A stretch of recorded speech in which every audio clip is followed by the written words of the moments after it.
I grew up in Dublin, in a working class area, and a nice part of Dublin, and I was living at home obviously, and I always wanted to be a priest from a very young age, and the obvious thing to do at a young age in Dublin for boys was to become an altar boy, and I would have been about 9 or 10.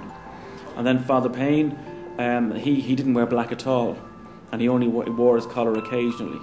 So he sort of came across as quite trendy in those days, and some people called him very charismatic, and that gave him an added kudos, if you like, and made him that bit more special.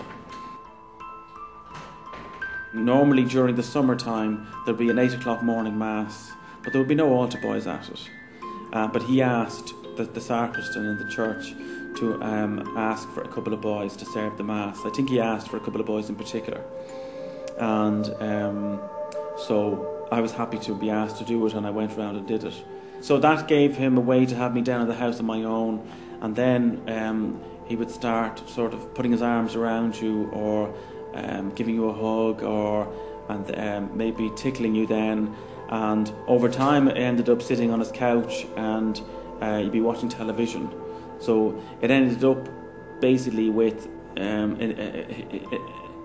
he was very surreptitiously trying to put his hands around my private area. So what I decided to do as a child was just to focus, regardless of what Father Payne was doing to me, was just to focus on the television. And that was my coping mechanism.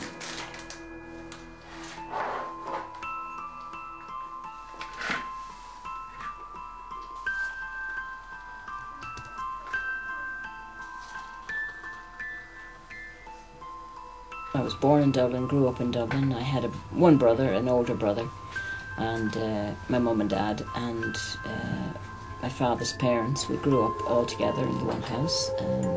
Very happy as a child. Went to school, and I enjoyed school.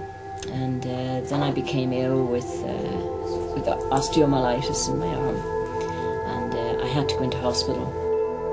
I had the operation. I wasn't too well after the operation. I was running a fever and things, but the chaplain was a young priest, and he made me feel very safe, because it was my first time away from home, and he used to come and talk to me and sort of paid special attention to me, and I felt very lucky that he was being friendly with me more so than other children on the ward. But he used to come and read to me in the evenings when the other children would be sort of settling down to sleep, and he would send the nurse from the ward off to have a cup of tea or something, and